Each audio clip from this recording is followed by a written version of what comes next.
Alors nous sommes mercredi, on est le 10 Av Menachem et nous sommes arrivés d'Af Yud Zayin de Sanhedrin, donc Yud Zayin, on est à la 6e ligne. Tano Rabbanan Hachamim enseigne, c'est marqué dans le pasuk Waisha'aru Shene Anashim Bam Mahane. Ils sont restés donc 2 hommes dans le camp. Là on parlait, lorsque Moshe Rabbeinu a demandé à Hachem qui lui donne des sages pour le soutenir, Hachem lui a dit donc tu vas choisir 70 sages et la Gemara va nous raconter tout ça. Donc la Gemara dit ils sont restés dans le camp. Yesh Omrim, certains disent Bakalpin Shtairu. Ils sont restés dans le Kalpi, c'est dans l'urne. On va voir comment Moshe Rabbeinu il a fait pour s'y prendre. Il dit la Gemara Shebesha'a Sha'ama lo HaKadosh Baruch Hu le Moshe Esfali Shev'im Ish Mezeknei Israël. Quand Hachem il a dit à Moshe rassemble-moi 66 sages d'Ebni Israël. Alors Amar Moshe il a dit comment je vais faire? Si, comme ils sont 12 tribus, si je prends 6 de chaque tribu, 6 fois 12 égale 72, il me reste 2 de plus. Comment je vais faire?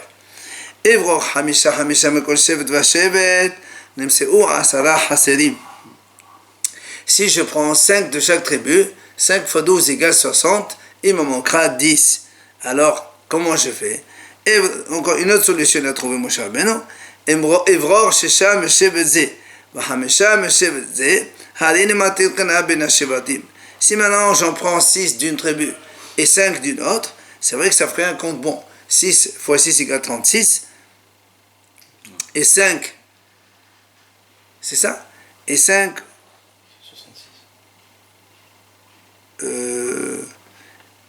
donc 6, non, s'il prend 7 de chaque tribu, 7 fois 6 égale 42, et 6 fois 6 égale, ben ça ne marche pas non plus. 6, 5 fois 6. Comment il a dit alors mon cher, 6 de chaque tribu et 5 de l'autre? Non, ça veut dire pas forcément 6. Voilà, c'est pas forcément égal. Il fait, pour que ce soit, de toute façon, pour 70, il est obligé de prendre 6 fois 10, 60, et 5. 2 tribus seulement, il en prend 5. Alors il dit évidemment, ça fait qu'il y a des jaloux. Quelle tribu va accepter pour que de cette tribu, il n'en prend que 5? Alors Maasa, qu'est-ce qu'il a fait finalement? Solution pour qu'elle soit équitable. Beran Shesha. Il a amené donc des morceaux de papier, donc pitrin, un morceau de papier.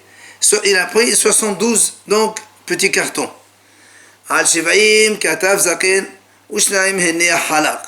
Sur 70, il a marqué le mot zaken, c'est-à-dire sage. Sur 2, ils sont libres, voilà, blancs. Donc ça fait en tout 72 papiers. Alors, il a mis ça dans l'urne.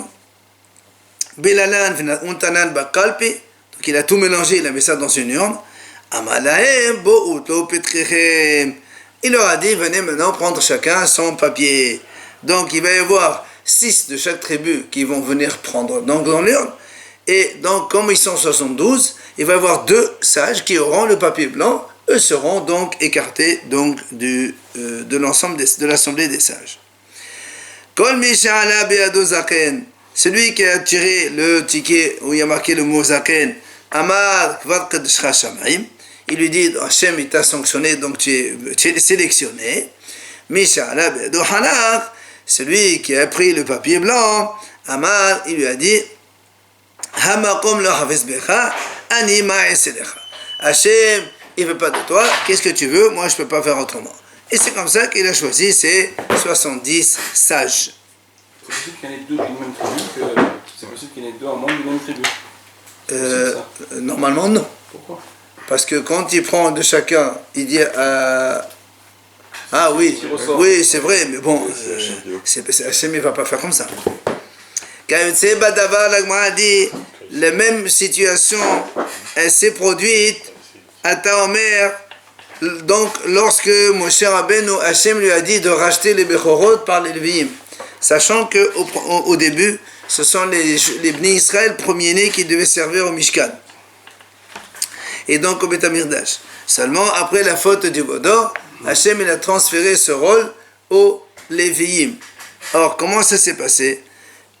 on sait que Hachem, quand il a dit à Moshe Rabbeinu de compter les Lévi'im, il en a trouvé 22 000. Après, quand il a compté les Bechorot, les premiers-nés d'Israël mâles, il en a trouvé 22 273. Or, chaque Lévi va racheter un premier-né. Maintenant, 22 000, ça marche. Il restera 273 premiers-nés. Comment ils vont être rachetés? Alors Hachem il a dit à Moshe, chaque premier-né, il paiera 5 pièces pour se racheter. Ah, c'est vrai. Alors l'Agma a dit, Amar Moshe, que ça a dit à Israël, comment je vais faire au Bni Israël?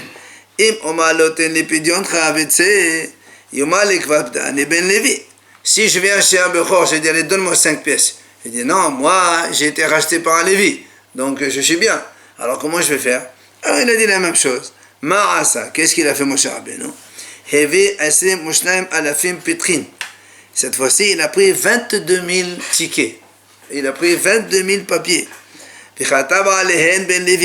Il a écrit sur chaque ticket Ben Lévi. Donc ça veut dire toi tu es racheté par un fils de Lévi.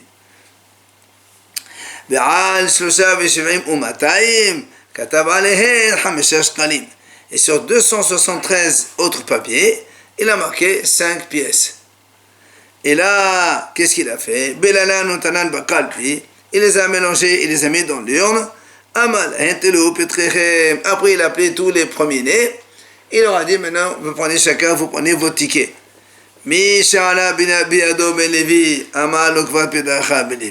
Celui qui a sorti le ticket dans lequel il a marqué Ben Lévi, il lui dit, toi, tu as été racheté par un Ben Lévi, c'est bon.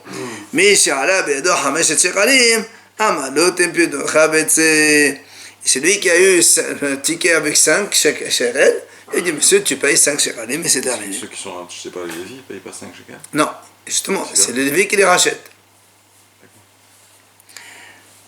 Alors, justement, maintenant on revient à la première phrase, le premier passage qu'on a donc cité au début. Ils sont restés 2 hommes dans le camp. L'Agma a dit de quel camp? Ils sont restés dans le camp. Ça veut dire quoi? Il explique. Quand Hachem il a dit à Moshe, rassemble-moi 70 sages, Amro Eldad Omedad, En Anore Oyim Leotagedullah. Donc il y avait 2 Chachamim, Eldad et Medad, qui ont dit, nous, on n'est pas aptes, on ne va pas aller chercher nos tickets. Amar HaKadosh Baruch Hu, il a dit à Hachem, puisque vous vous êtes donc considérés comme moindres que les autres, je vais vous rajouter encore plus de grandeur. C'est quoi Uma Gedula Osif Lahem? C'est quoi la grandeur que Hachem leur a rajouté par rapport aux autres?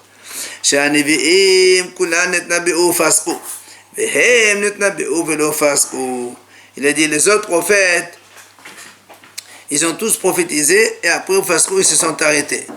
Mais eux, ils ont continué à prophétiser. Alors l'Agma a dit quelle prophétie ils ont eu ces 2 Eldad et Medad? Amro, il dit, l'Agma répond, ils ont dit comme ça.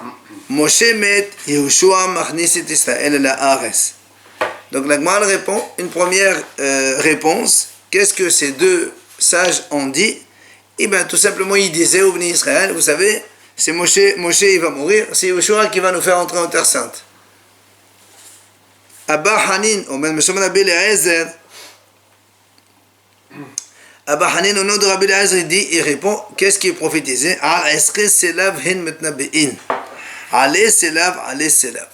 Ils ont prophétisé sur, donc, le Selav, c'est la caille. Quand Hachem a amené la caille, eux, ils disaient, monte la caille, et elle venait. Rav Nachman, ou Amar. Rav Nachman, il a donné une 3e réponse. Qu'est-ce qu'ils ont prophétisé, ces 2 Chachamim? Ils ont prophétisé sur la future guerre de Gor et Magor. Comment on sait? Chez Nehemar, il rapporte avec moi, il dit comme ça. Il est écrit dans le pasuk de Yehezkel. Ko amar Adonai Elohim, Hachem a dit, Tahu asher debate beyamim kadmonim. Toi avec, donc, dont j'ai parlé déjà dans les jours précédents. Biyad Abadai Neve'i Israël, par l'intermédiaire de mes serviteurs, les prophètes d'Israël. Il y a marqué comme ça. Hanebe'im bayamim hahem shani. Ils ont prophétisé ces années, ces bayamim et ces jours-là, shanim. Les havi utra'anim, de t'amener vers eux. Ça veut dire Gog ou Magog. Or, la Gemara a dit, il y a marqué shanim. Atchre shanim, ella shenaim. Il ne faut pas lire shanim des années, mais il faut dire le mot shenaim. Deux. Quoi shenaim? Shenaim neve'im shenat neve'u bevecha had nevo'a had. C'est deux prophètes qui ont prophétisé la même prophétie en même temps. Or, c'est qui ont prophétisé en même temps la même prophétie? Ce sont Eldad ou Medad. Voilà donc les trois réponses possibles qu'on a dit à propos de la prophétie de Eldad ou Medad qui a continué.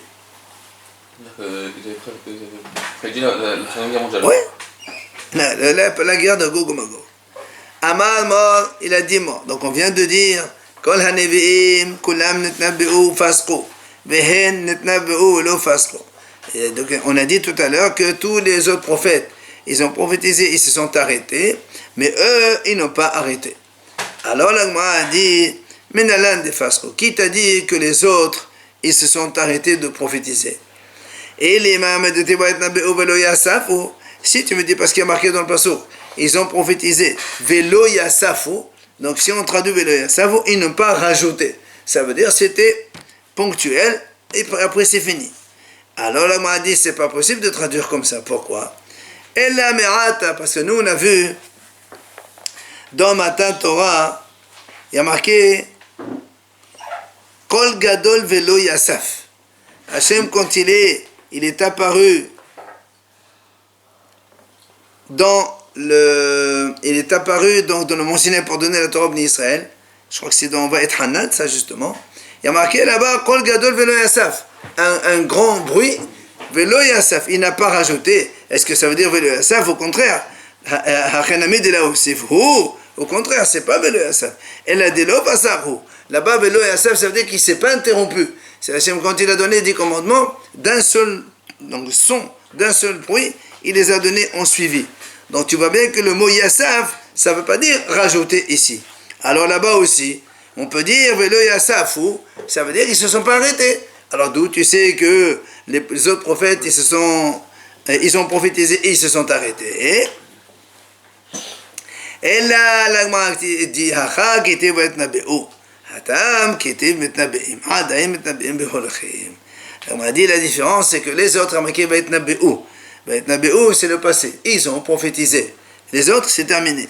Mais par contre, sur Eldad ou Medad, la Torah a employé le présent. Mitnabe'im, il prophétisait. Ça veut dire donc qu'il continue à prophétiser. Voilà donc on voit la différence entre les 70 sages, donc les 68 d'un côté et Eldad ou Medad, les deux autres. Alors la Gemara continue sur cette histoire. Bishama lema de amal Moshe met, hainu dirtiv adoni Moshe kelaem. Nous savons que quand on a eu cette histoire, Yehoshua il est venu voir Moshe Rabbeinu, il a dit mon maître Moshe, kelaem, extermine-les, élimine-les. À ces deux-là. Parce qu'il disait Moshe va mourir. C'est pour ça que la Gemara a dit Bishama, je comprends, selon Hacham qui a répondu que ceux que ces deux sages prophétisaient, ils disaient Moshe va mourir. C'est pour ça que Yehoshua n'était pas content, il a dit à Moshe tue-les, ça suffit que ça veut dire ça, ils disent que toi tu vas mourir. Donc c'est compréhensible. Et là, les mains d'Aman Henartate, Maya donné Moshe Kelaem. Et la Gemara a dit mais ceux qui ont donné les deux, Abba Hanin et Rab Nachman, un il a dit à cause du Selav, la caille, l'autre il dit sur la guerre de Gog ou Magog. Pourquoi Yehoshua il dit tue-les? Qu'est-ce qu'ils ont fait? Ils n'ont rien fait de mal. D'accord? Ils ont prophétisé. Mais alors, encore c'est mal de prophétiser. Voilà, justement, c'est mal. C'est ça, c'est quand même dit pourquoi qu'il y a un problème. Et la Gemara répond il dit c'est pas joli parce que eux ils n'ont pas le droit de parler quand il y a Moshe Rabbeinu. C'est comme un élève qui montre une halakha devant son maître, et donc c'est pour ça que Yehoshua il lui a dit à Moshe qu'il a exterminé.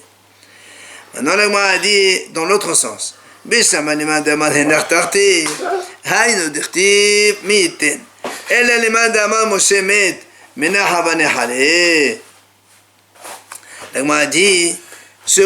maintenant dans l'autre sens. les deux haramim qui ont dit que ceux qui ont prophétisé, c'est sur l'Akai ou sur Gog et Magog. Alors il dit, on comprend que quand Yoshua il a dit à Moshe, élimine-les, Moshe lui dit pourquoi? Au contraire, qu'il y ait encore plus de prophètes. Alors ça va. Quand Moshe a entendu qu'ils ont prophétisé sur la guerre de Gog et Magog ou bien de l'Akai, que Moshe leur dit qu'il y ait encore d'autres prophètes, c'est bien. Mais mais quand on lui dit à Moshe, tu sais, ils ont prophétisé, Moshe va mourir. Comme Moshe dit, et alors qu'il y ait d'autres prophètes qui prophétisent. Quoi, Moshe veut que les prophètes prophétisent que lui il meurt, c'est pas joli. Est-ce que Moshe est content avec ça pour qu'ils lui disent qu'il y a encore d'autres prophètes? Alors l'Agma a dit, là ça est en fait, ils n'ont pas terminé la prophétie. En fait, devant Moshe, on n'a pas dit, les gens lui ont pas dit qu'ils ont dit Moshe va mourir. Ils ont dit, ils prophétisent. Voilà, ils sont en train de prophétiser. C'est pour ça qu'il dit, alors qui prophétise? Qui sont des prophètes encore plus? Alors l'Agma a dit, Maïk et Lahem. Quand Yoshua a dit à Moshe, élimine-les. Ça veut dire quoi éliminer? Il va les tuer. Il dit non, donne-leur des responsabilités publiques, collectives, et eux, ils vont partir tout seuls. On sait que le Haramim disent quand quelqu'un il est dans des postes donc de grandeur et il peut mourir avant, ou bien Haramim ils disent quand quelqu'un il a beaucoup de responsabilités, évidemment c'est mauvais. Allez, on revient maintenant à notre Gemara de Sanhedrin. On a dit dans notre Mishnah combien ils sont Sanhedrin Ketana, le petit tribunal qui condamne à mort, c'est 23 juges. On a expliqué dans la Mishnah pourquoi. Parce qu'il y a marqué Aïda, 2 fois assemblée, ça fait 20. Alors après, dans la Mishnah, on a dit comment on sait qu'il faut rajouter 3? Parce qu'on a dit, il faut quand il y a une majorité pour acquitter, une voix ça suffit. Mais une majorité pour condamner à mort, il faut 2 voix de différence. C'est pour ça, ça fait 23. Alors vient l'Agma a dit, mais sauf. L'Ela'al Pishla, il y en a Mishkahat là. L'Agma a dit maintenant, même si tu prends 23, pour condamner avec une majorité de 2 voix, on ne peut pas trouver. Pourquoi? Parce que si tu fais 11 contre 12, donc il n'y a qu'une voix de différence. Et si maintenant 10 contre 13, c'est pas 2 voix, c'est 3 voix. Donc ton raisonnement d'obtenir 2 voix supplémentaires, on ne voit pas en mettant 3 supplémentaires. C'est quoi ce raisonnement? Amar Rabbi Abaou, il a dit Abaou, c'est vrai, tu as raison. Et Atamose, Ella Bemosefin Videvre Hakol. Oubsan Hedegedula, Oualeba de Rabuda de Amas Shivaïm. Il vient Rabbi Abaou, il dit, c'est vrai, tu as raison. Ça ne peut se trouver le cas de 2 voix de majoritaires que seulement Bemosefin. C'est-à-dire quand on a 11 qui sont pour et 11 qui sont contre et 1 qui est abstention. Donc nous on a dit quand il y a comme ça, chaque fois qu'il y a un juge qui ne donne pas son avis, on rajoute 2 dayanim. Et donc là, ils sont 11 contre 11. L'autre on ne le compte pas. On va rajouter 2. Donc ça fait en tout 23, 25. Mais comme l'autre ne parle pas, ça fait 24. Et là on peut avoir 13 contre 11 et ça marche. D'accord? Non, parce qu'on a dit, s'il y a 12 contre 12, on rajoute encore 2, jusqu'à ce qu'il y ait une majorité. Jusqu'à 71, effectivement. On va voir ça. Même 71, on peut avoir... On va voir. Quand on n'arrive pas à une majorité, s'ils sont à égalité, on fait quoi? Ramé dit, ils doivent rejuger, discuter, etc. Jusqu'à ce qu'on arrive à une solution.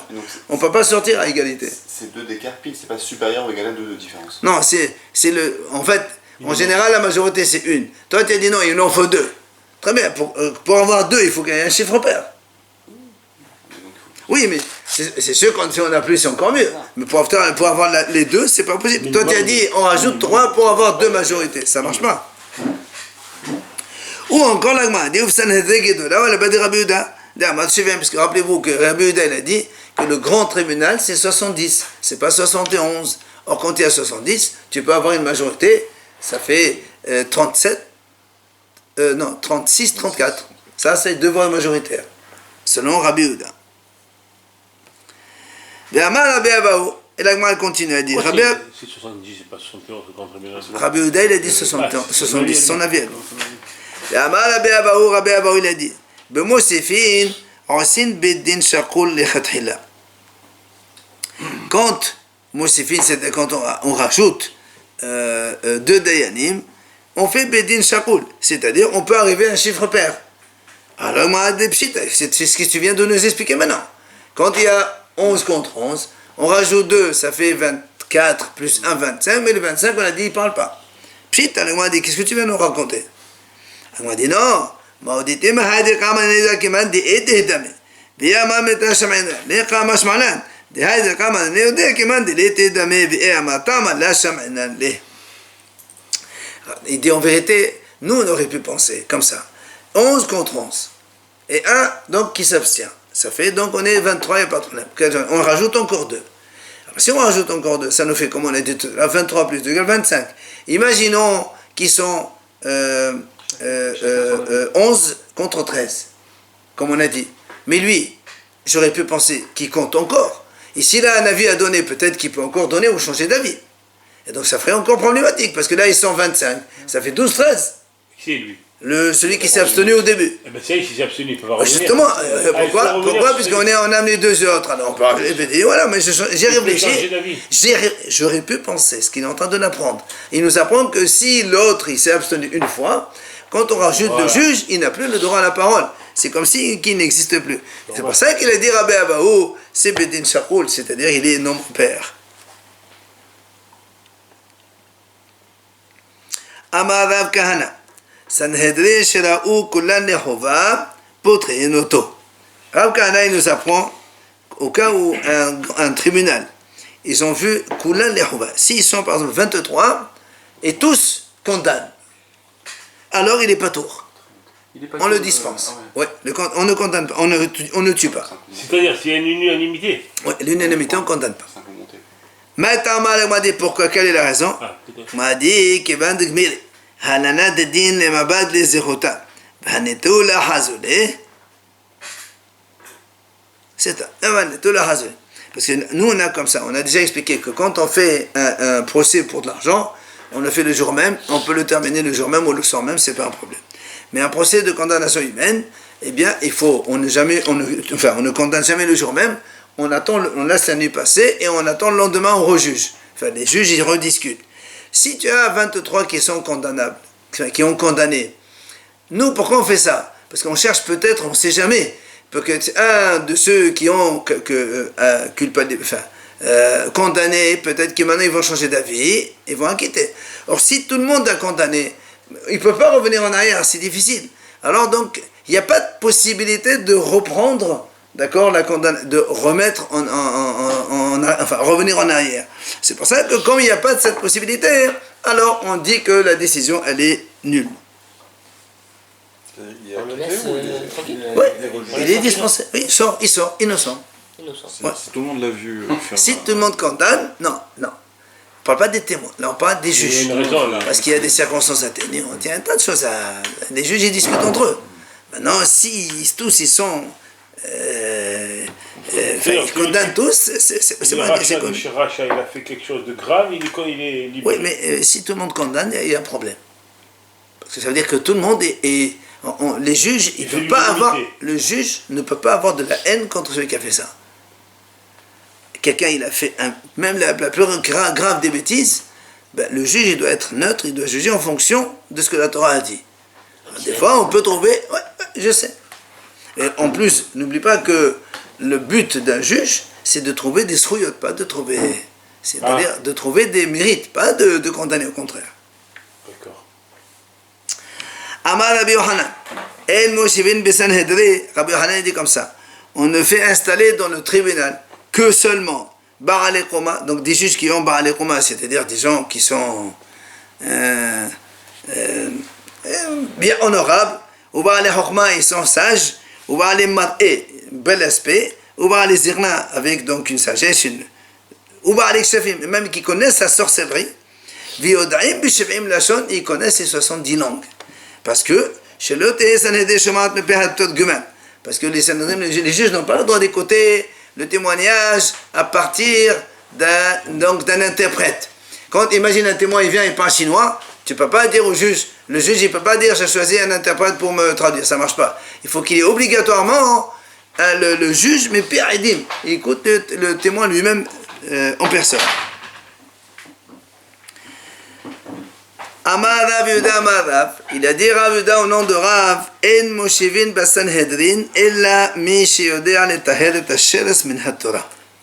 Il a dit Rav Yehuda au nom de Rav, on ne peut donc faire siéger au tribunal, parmi les juges donc, que seulement celui qui peut purifier un reptile, min haTorah de la Torah. Nous on sait que quand on touche un reptile mort, on est tamé. Il dit non, il faut pour qu'il il fasse partie des juges, il faut qu'il puisse trouver des arguments pour rendre que le Sheres, il est tahor min Torah. Donc ça veut dire des choses, voilà, des choses un peu bizarres. C'est pour ça que Amarav, il m'a dit comment tu peux, Haramim ils disent une telle chose. Amarav, il a dit Rav, ani adon va'ataharen. Moi je vais discuter et je vais discuter et je vais te montrer comment je peux rendre pur donc ce que il a dit Rabbi Rav dans le nom de Rav. Comment? Il dit comme ça. Uma nahash shememit umalbetum tahor sheres she'eno memit umalbetum inodin shiye tahor. Il fait comme ça un raisonnement par a fortiori. Si déjà le serpent, attention, il ne fait pas partie des shrasim. Le serpent, il ne fait pas partie des reptiles. Donc le serpent mort, si on le touche, on n'est pas tamé. Donc si déjà le serpent qui tue les hommes, Omar Betum'a, ça veut dire quand il tue des hommes, il multiplie l'impureté, puisque chaque homme mort c'est une impureté, un animal mort c'est une impureté, etc. Alors celui-là, donc il est tahor. Quand on touche un serpent mort, il est tahor. Sheres, les autres reptiles, les cafards, les lézards et tout ça, lui, il tue pas, il n'augmente pas, il ne multiplie pas l'impureté. Il nous dit, il faut assurer qu'il est tahor. Voilà, j'ai trouvé comment un Sheres il est tahor. Et la Gemara dit, ça c'est pas un raisonnement. Pourquoi? Mais imagine que dans un chemin où il y a des ronces, il y a des trucs, et les gens ils marchent là-bas, ils se blessent, ils meurent, etc. Tu vas me dire que les ronces ils sont impurs parce quand on les touche, ça ne veut rien dire, ça, c'est pas un raisonnement. Donc c'est pour ça il a dit, ça ne marche pas. Amar Rav Yehuda, Amar Rav, il a dit Rav Yehuda au nom de Rav. כל עיר שאין בה שניים לדבר ואחד לשמוע, אין מושיבין בה סנהדרין. Il dit, Rav Yehuda, toute ville dans laquelle il n'y a pas deux messieurs qui savent les daber, qui connaissent parler les 70 langues. Et en plus un qui comprend les 70 langues. Il faut qu'il y ait au minimum ces trois-là. Eh bien, on ne fait pas installer un petit tribunal là-dedans. Donc le tribunal de 23, pour avoir un tribunal de 23, il faut qu'il y ait parmi les 23 deux qui sachent parler les 70 langues et un qui comprend même s'il ne sait pas parler. Ouf Beter, et dans la ville de Beter, il y avait trois qui parlaient.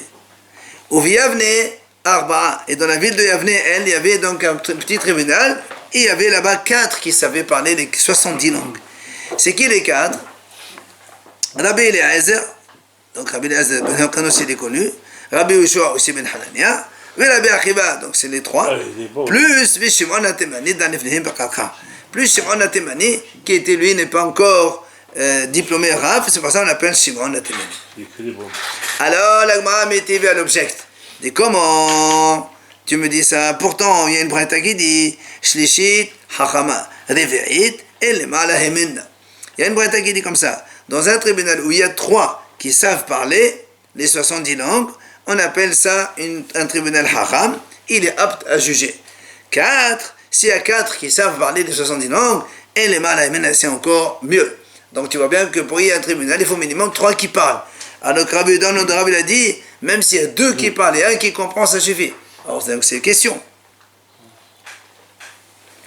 Alors la Gemara répond, Oh de Amar ki hay Tana. Donc Rabbi Yehuda, notre Rabbi, lui, il a dit comme un autre Tana qui pense, dit il y a une autre braïta dans laquelle c'est marqué, Shniya Hachama, Shelishit, et les Malamemena. Donc, il y a une autre braïta qui dit effectivement que quand il y en a deux qui savent parler, c'est déjà cachère pour juger. Quand il y a trois, c'est encore mieux, bien sûr. Et donc, on a qui pense comme celui-là. Maintenant, l'Agmara va nous expliquer certaines expressions qu'on trouve de façon comme ça régulière dans l'Agmara. Il dit comme ça. Les Médines, les Fnei Hachamim. Quand en Agmara, on dit comme ça, ils apprenaient devant les sages, il s'agit de Lévi, mais Rabbi. C'est Lévi qui apprenait, c'est chez Rabbi. Quand on trouve l'expression Danin, les Fnei Hachamim, ils jugeaient devant les sages, il s'agissait de Shimon ben Azai, Shimon ben Zoma, Hanan HaMesri, Hanania ben Hachina. Ce sont ces quatre Hachamim qui discutaient, eux, devant les sages. Rav Nachman bar Yitzhak Matneh Hamisha. Rav Nachman, lui, il enseigne, il y a 5 Hachamim, pas 4 comme on vient de les citer maintenant. C'est que les 5, Shimon, Shimon. Nous on a Shimon ben Azai, Shimon ben Zoma. Lui il rajoute Shimon Atimani qu'on a cité tout à l'heure, plus Hanan, donc comme on dit Hanan HaMesri, et Hanania ben Hachina, donc ce sont les 5 Hachamim. Quand dans l'Agmara on trouve l'expression Rabbotenu Shebevavel, nos maîtres de Bavel, il s'agit de Rav ou Shmuel. Quand on trouve l'expression Rabbotenu Shebe'eretz Israël, nos maîtres en Israël, c'est Rabbi Abba. Ah, c'est là-bas? Ouais. On ne plus rien là-bas. Kavod. Quand on trouve l'expression Dayane Gola, les juges de l'exil, c'est Karna. C'est un Hacham qui s'appelle Karna. Dayane de Eretz Israël, les juges d'Israël, c'est qui? C'est la Béamé ou la BAC. Dayane de Pomdita, les juges de Pomdita, c'est Rapapa par Shemuel. Dayane de Nherdea, les juges de Nherdea, c'est qui? C'est Rav Ada Balmaniumé. Savez des Soura, les sages de Soura, Ravuna et Rav Hasda. Ce sont Ravuna et Rav Hasda. Savez des Pomdita, les sages de Pomdita, c'est Rav Yehuda et Rav Aina. Harifé des Pomdita, quand on trouve l'expression Harifé, c'est-à-dire des Hacham aiguisés, des sages très très puissants, il s'agit de Rifa et Avime ben Rahava. Ce sont les deux Hachamim. Amoraï de Pomdita, quand on trouve les Amoraïm de Pomdita, il s'agit de Rabba et Rav Yosef. Amoraï de Nherdea, les Amoraïm de Nherdea, c'est Rav Hama. Neharbalaï, maintenant Rami Bar Rami, Bar Berabi. Lui, Neharbalaï, dit non, les sages de Nherdea, c'est Rami Bar Berabi. Amri Berav, quand on dit, ils ont dit dans la yeshiva de Rav, c'est qui parle? C'est Ravuna. Alors là, on a dit pourtant, Amar Ravuna, Amri Berav. Pourtant, des fois, dans l'Agma, on trouve, Ravuna a dit, on a dit dans la yeshiva de Rav. Si tu dis que c'est lui qui parle, il ne peut pas dire 2 fois. C'est pour ça que l'Agma change. Elle a Rav Hamnuna. Donc, Amri Berav, c'est pas Ravuna, c'est Rav Hamnuna. Amri Bemarva, quand on dit, ils ont dit en Israël, il s'agit de Rabbi Yirmiya. Shalhum et Tam. Quand on dit comme ça, ils ont envoyé de là-bas, c'est-à-dire ils ont envoyé d'Israël la question ou les enseignements, il s'agit de Rabbi Yosef bar Hanina. Mahachu ala b'ma'alava, quand on dit ils ont rigolé sur ça en Israël, de qui il s'agit? C'est Rabbi Elazar. Pourquoi? Comme ça, on te donne des principes. Non, lui il rigole sur ce qu'on a dit ailleurs. Shalhum et Tam, les devrés Rabbi Yosef bar Hanina. On a dit tout à l'heure, on a dit Shalhum itam, c'est Rabbi Yosef bar Hanina. Pourtant, il y a marqué, on a envoyé de là-bas selon Rabbi Yosef bar Hanina. C'est celui qui parle, il ne va pas dire comme ça. Et pour on a dit inverse, Shalhum itam, c'est Rabbi Elazar, Mahara Rabbi Ma'aleva, Rabbi Yosef bar Hanina. Donc, on a envoyé de là-bas, c'est Rabbi Elazar, et ils ont rigolé sur ça, c'est Rabbi Yosef bar Hanina. Maharo, ça veut dire rigoler? Hein? Maharo, ça veut dire Oui, Mahara, c'est rigolé. Ils se sont moqués, quoi. Que ce soit Rabbi Yosef que. C'est lui. Pourquoi se serait moqué? Ah ben je sais pas, des fois on a cette expression, il te dit, des fois quelqu'un dit des choses pas très, ou c'est tellement évident, alors il dit Mahara, là on s'est moqué de ça. Ça veut dire on n'était pas d'accord avec. Après on a dit dans la Mishnah, combien dans la ville il doit y avoir d'habitants pour qu'on puisse nommer un tribunal là-bas. On a dit dans la Mishnah 120. tribunal de 120, 70 non, 23. Un petit tribunal de 23, il faut qu'il y ait 120 habitants. Alors l'Agma a dit, mais pourquoi 120? D'où ça vient ces 120? Alors l'Agma nous donne la liste. Donc d'abord, il y a Keneret Sanhedrin Tana. Donc on a dit un petit tribunal, il y a 23 hommes. Après, plus rajoute 3 rangées de 23. C'est-à-dire il y a 3 rangées de 23 pour que lorsqu'on a envie de nommer un Dayan, on le rajoute dans la liste donc, des officiels. C'est les Talmidim en fait. Donc 23 fois 4 égale 92. Plus Asala Batanim Shel Bet Knesset. Il y a donc les 10 sages qui sont dans la synagogue toute la journée qui étudient la Torah. Ça fait 102. Donc plus 2 scribes, 2 hazanim, donc les shlichim du Beddin. 2 ba'alidinim, il faut bien 2 messieurs qui viennent se disputer, plus 2 témoins, plus les 2 qui peuvent fausser les témoins, et plus 2 autres qui peuvent fausser ceux qui ont faussé les témoins. En tout, on arrive 114. Maintenant, Vetania, et la Braïta a dit comme ça. Toute ville dans laquelle il n'y a pas ces 10 choses, un Tamid Chacham n'a pas le droit d'habiter là-dedans. Wow. C'est quoi les 10 choses? Un Beddin Makin Veranshin, un tribunal pour frapper, pour punir. S'il n'y a pas de tribunal, tu ne peux pas habiter là-bas. Une boîte de tzedaka, on sait que quand on va collecter, il faut 2 monsieur minimum. Et quand on distribue, il faut 3. Une boîte de tzedaka, elle dit. Oui. Ben. C'est ça, c'est les collecteurs de tzedaka. Ah, ça on a. Oveta Knesset, il faut qu'il y ait une synagogue dans cette ville. Oveta Menchas, il faut qu'il y ait aussi un migvé. Oveta Kissé, il faut essayer des toilettes. Non, Beta Menchas, c'est pas un migvé, c'est un bain, tout simplement. Un bain. À l'époque, il n'y avait pas des toilettes, des salles de bain dans les maisons. Un bain pour le public, pour toute la ville. Oveta Kissé et des toilettes. Rofé, un médecin. Mais Oman, c'est aussi un médecin, puisque c'est celui qui fait des saignées. Velavlar, un scribe.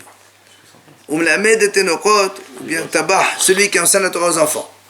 Mais chez Rabbi Akiva Am Raf Mene Pera. Au nom de Rabbi Akiva, on a ajouté aussi, il faut qu'il y ait des fruits dans cette ville. Parce que s'il n'y a pas de fruits, mais Mene Pera, mais Eden Ta'enem, les fruits, ça éclaire les yeux. Donc il faut manger des fruits. Donc quoi qu'il en soit, ici on rajoute. Pardon? 5 fruits et légumes. Il n'a pas dit 5, il a dit il faut manger des fruits. C'est bon, c'est vrai. Là. Alors, quoi qu'il en soit, on était à 114, il faut rajouter encore 6. Eh bien, ce sont les 6, donc. Les deux collecteurs de tzedaka, plus les 3 distribueurs, donc ceux qui partagent, ça fait 5, plus... Ils expliquent, le Lofé, le Haman, l'Avdam, la Metunokot, c'est tous une seule personne, ça fait en tout 120. Ça, c'est la vie de Tana Kama. Maintenant, nous, on a vu dans la Mishnah, Rabbi Nehemiah Omer, lui, il dit il faut qu'il y ait 230. Pour nommer un petit tribunal dans une ville, il faut qu'il y ait minimum 230 habitants. Pourquoi? Il a dit parce que 23, comme ça, chacun, il est responsable de 10. Ça, les Asarot, on a dit. Oui. Chaque juge, il est responsable de 10 hommes. Tania, Rabbi Omer, Matai Moisheva Mishima. Pardon? On les compte pas. C'est un non. Ah oui, c'est comme ça. Non, on les compte, puisque dans chaque 10, il y a un responsable. Donc 230. Tu auras 10 pour eux. Oui, c'est marqué aussi. Donc, bien sûr. Alors, il y a une Braïta qui dit comme ça. Combien il faut qu'il y ait dans une ville? 277. Alors, l'Agma dit, d'abord, on explique pourquoi 277. En fait, lui, il pense 230. Comme il a dit, Rabbi Yirmiyah. Pourquoi il rajoute 47? Parce que, pour lui, imagine ce petit tribunal, on arrive à égalité. Il faut qu'on rajoute 2 juges, encore 2 juges, encore 2 juges, on peut arriver jusqu'à 70. Alors, 23 jusqu'à 70, il y a 47.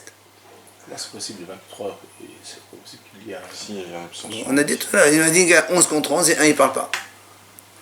On a expliqué tout à l'heure. Alors, l'Agma dit donc on a 277, c'est compréhensible pourquoi 277. Seulement, l'Agma dit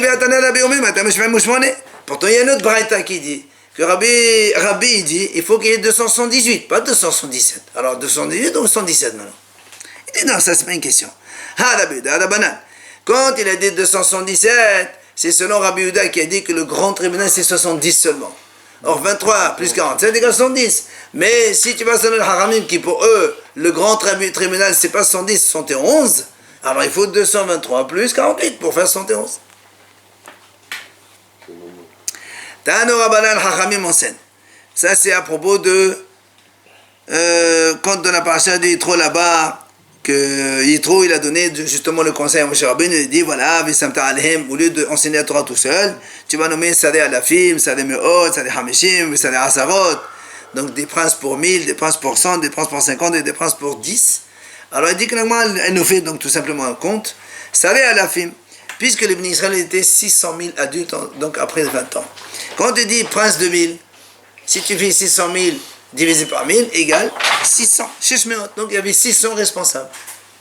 Sadeh Me'ot, si tu prends maintenant des responsables de centaines, ça fait 6000. Sadeh Hamishim, si tu fais maintenant les princes de 50, divise par 2, ça fait 12 000.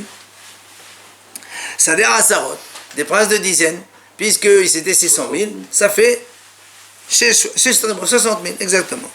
Nimseu. Alors si on totalise tous ces Dayanim que Moshe Rabbeinu il a donc fait pour les bénis Israël, Dayané Israël, Shiv'at Rebo ou Shmonat Alafim ou Shesh Me'ot, 78 600. Donc sur les 600 000, il y avait 78 600 Dayanim qui étaient responsables de tout ce peuple d'Israël de l'époque de Moshe Rabbeinu.